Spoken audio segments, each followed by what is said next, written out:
आपने chat GPT use किया है, क्लाउड यूज किया है, जेमिनी यूज किया है, बट क्या आपको पता है अंदर एक्चुअली क्या हो रहा है जब आप टाइप करते हो? तो ये कोई चैट बोट नहीं है, ये है लार्ज लैंग्वेज मॉडल। और आज हम इसके अंदर जाएंगे, क्योंकि अगर आपको एआई बनाना है तो ये वाली सीरीज जानना बहुत जरूरी है। एलएलएम यानी लार्ज लैंग्वेज मॉडल, ये एक न्यूरल नेटवर्क है जो टेक्स्ट को समझता है और टेक्स्ट को जनरेट करता है। लार्ज क्योंकि इसे ट्रिलियंस ऑफ डाटा के साथ ट्रेन किया जाता है। ये डाटा नेटवर्क पर इंटरनेट के डाटा से सीखते हैं। चैट जीपीटी, क्लॉड, जेमिनी, ये सब एलएलएम है। डिफरेंट कंपनी के अलग ट्रेनिंग डाटा, अलग साइज के, बट इनका कोर आर्किटेक्चर सेम ही है। और वो कोर आर्किटेक्चर है ट्रांसफॉर्मर आर्किटेक्चर। तो आज हम लोग स्टेप बाय स्टेप जानेंगे कि कोई भी टेक्स्ट इनपुट जब अंदर जाता है तो क्या होता है, मॉडल को कैसे ट्रेनिंग किया जाता है, इन्फरेंस क्या होती है। तो इन सब के बारे में आज हम लोग जानेंगे। तो चलो वीडियो स्टार्ट करते हैं। जैसे कि पिछला वीडियो में मैंने बताया था कि मशीन लर्निंग, डीप लर्निंग और न्यूरल नेटवर्क क्या होता है, जो किसी भी एआई का बेस पार्ट है। विदाउट उसके कुछ भी पॉसिबल नहीं है।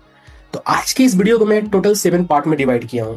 पहला मेरा है टोकनाइजेशन, देन एम्बेडिंग, थर्ड है मेरा वेक्टर एंड वेक्टर डेटाबेस, 4 है हमारा ट्रांसफॉर्मर आर्किटेक्चर, 5 है हमारा अटेंशन मैकेनिज्म, 6 कैसे एलएम ट्रेंड होता है और 7 इन्फ्लुएंस क्या होती है।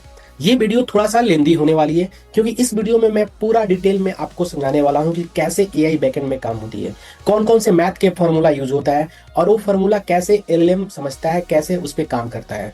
वेक्टर क्या होती है, वेक्टर डाटाबेस क्या होती है, कोसाइन सिमिलरिटी क्या होता है, देन प्रोबेबिलिटी कब यूज होता है, अलजेब्रा कब यूज होता है, सारा कुछ मैं एक एक करके पूरा डिटेल में आपको बताऊंगा। और मैं गारंटी बोलता हूं कि अगर ये वीडियो आप पूरा देखते हो तो 90% आप समझ जाओगे कि एआई एजेंट कैसे काम करता है बैकएंड में। तो चलिए स्टार्ट करते हैं। पार्ट 1 है हमारा टोकनाइजेशन। अब ये होता क्या है, जब हम कोई भी इनपुट देते हैं, टाइप करते हैं, तो एलएलएम हमारा पूरा टेक्स्ट को नहीं समझता है। वो सबसे पहले पूरे टेक्स्ट को छोटे छोटे चंक्स में डिवाइड कर देता है, जिसे हम लोग टोकन बोलते हैं। जैसे एग्जांपल के लिए टाइप करता हूं, हाय हाउ आर यू। अब आप यहां पे देख सकते हो मेरे पास टोटल 5 वर्ड है, hi how are you and exclamation. इसके लिए मेरे को 5 टोकन जनरेट कर दिया। ईच, आप देख सकते हो वहां पे ईच वर्ड को डिफरेंट कलर में डिसाइड कर दिया है, जिससे कि आपको समझ में आया कि ये टोकन जनरेट हुआ है। अब यहाँ पे एक क्वेश्चन आता है कि क्या मॉडल हर वर्ड के लिए एक ही टोकन जनरेट करता है या मल्टीपल करता है? तो ये दोनों पॉसिबल है। समटाइम्स क्या होता है कि कोई वर्ड जो कॉमनली यूज होते हैं उनके लिए एक टोकन जनरेट करता है, बट सम वर्ड क्या होते हैं जो रेयर यूज होते हैं, जिन्हें मॉडल को समझने में प्रॉब्लम होती है, तो वो क्या करता है, उस टेक्स्ट को छोटे छोटे चंक्स में डिवाइड कर देता है।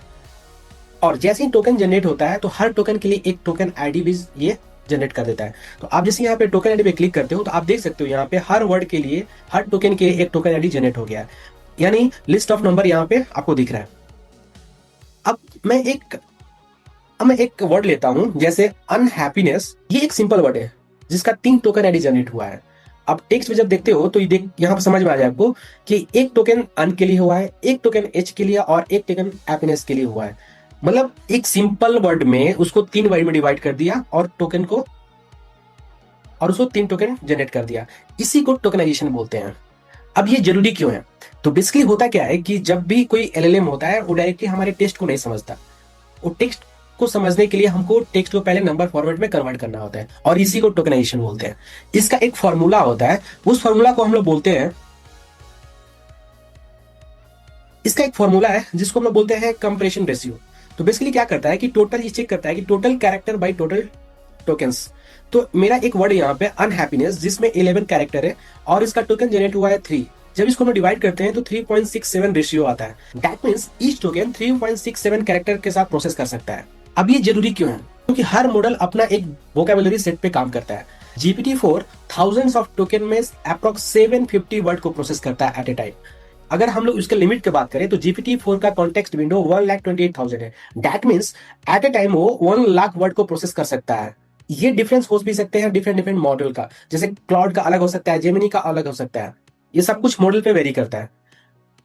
अब बात करते हैं कि एपीआई बिलिंग जनरेट कैसे होता है। तो बेसिकली एपीआई बिलिंग जो जनरेट होता है हमारे वर्ड पे जनरेट नहीं होता है। ये जो भी टोकन जनरेट होता है ना, उस टोकन के बेसिस पे ही हमारा एपीआई बिलिंग जनरेट होता है। अब बात करते हैं पार्ट 2 एम्बेडिंग्स का। ये होती क्या है? तो अभी तक हम लोग को नंबर मिल गया, टोकन आईडी मिल गया, बट ये काफी नहीं होता है एलएलएम को समझने के लिए। जैसे किंग एंड क्वीन में रिलेशन है, कैट और डॉग में सिमिलरिटी है, ये हमको पता है, बट ये एलएलएम को कैसे पता होगा?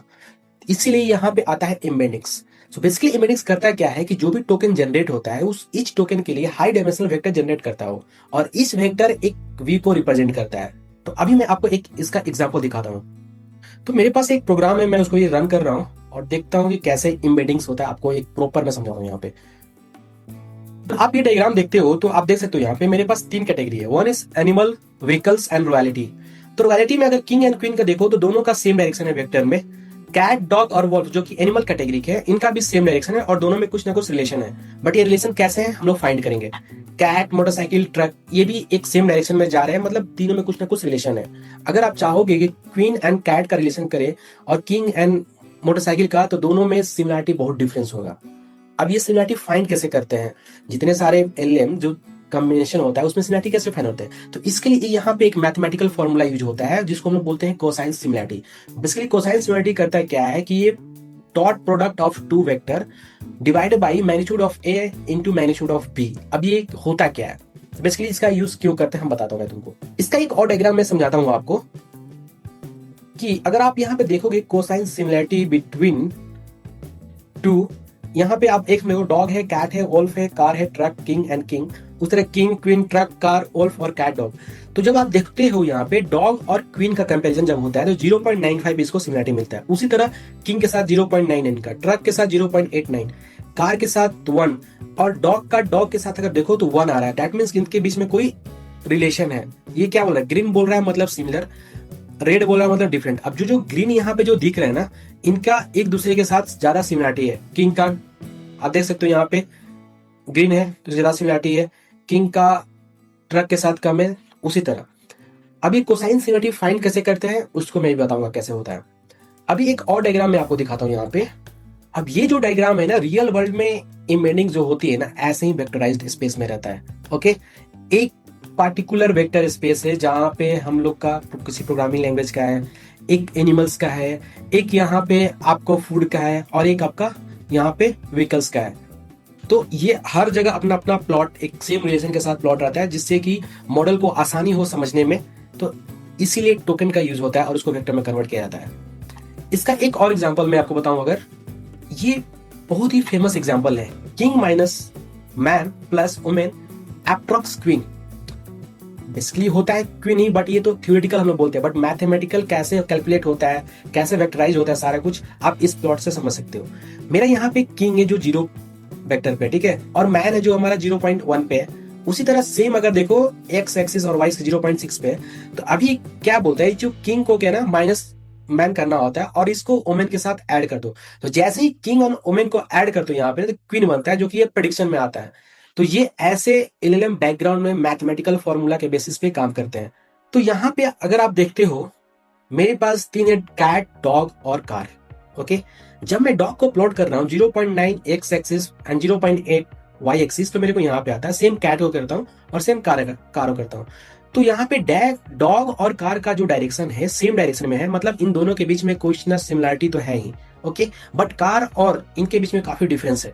ठीक है, ये तो हम लोग देख के बोल रहे हैं, बट कौन सा फॉर्मूला कैसे अप्लाई होता है, तो ये जो मैं फॉर्मूला बोल रहा था कोसाइन सिमिलरिटी, ये वही फॉर्मूला है, a dot B divide by mod a into mod B. तो ये फॉर्मूला आप लोगों ने मैथ में यूज तो किया ही होगा, आप लोगों को पता ही है कैसे ही होता है। अगर नहीं पता तो मैं आपको बताता हूँ, प्रोग्राम में मैं उसको रन करता हूँ जिससे आपको समझ में आएगा कि ये कैसे काम करता है।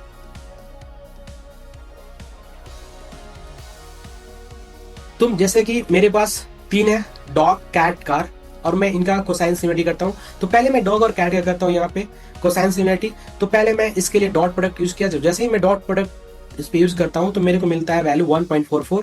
देन मैं magnitude of A and B का निकालता हूँ यहाँ से और मेरे को मिलता है 1.204 सेम। अब इसमें मैं कोसाइन सिमिलरिटी फॉर्मूला पे पुट करता हूँ तो मेरे को यहाँ पे 0.993 मिलता है। सेम अगर मैं डॉग वर्सेस कार करता हूँ तो मेरे को सिमिलरिटी मिलती है 0.747, जो कि पहले से कम है। दैट मीन्स कि कैट और कार का जो सिमिलरिटी है अप्रॉक्स सेम है compare to dog versus car. कि अगर आपका स्कोर देख सकते हो 0.95 से 1 के बीच में रहा, दैट मीन्स कि ऑलमोस्ट मीनिंग सेम होता है। तो 0.50 से 0.80 है, मतलब समवॉट रिलेटेड है। तो ये हम लोग के लिए नहीं होता कि हम लोग इसके बेसिस समझे, ये बेसिकली सारा कुछ एलएलएम के लिए होता है, मॉडल के लिए होता है। मॉडल कैसे ट्रेन होता है इसको देख के सारा कुछ उस पर उसको ट्रेन किया गया है। ये वैल्यू, ये फॉर्मूला है, उसको बैकएंड में काम करता है। ओके, एक और एग्जांपल है, कुछ ऐसे वर्ड होते हैं जिनका यूज कॉन्टेक्स्ट के हिसाब से चेंज होता है, जैसे बैंक। बैंक क्या होता है कि अगर रिवर बोलो तो रिवर के साथ बैग होता है, या मनी बैग बोल सकते हैं। मतलब हर कॉन्टेक्स्ट के साथ इनका मीनिंग चेंज होता है। इसीलिए आज के टाइम में जितने सारे एलएलएम हैं वो अभी कॉन्टेक्चुअल एम्बेडिंग सिस्टम यूज कर रहे हैं।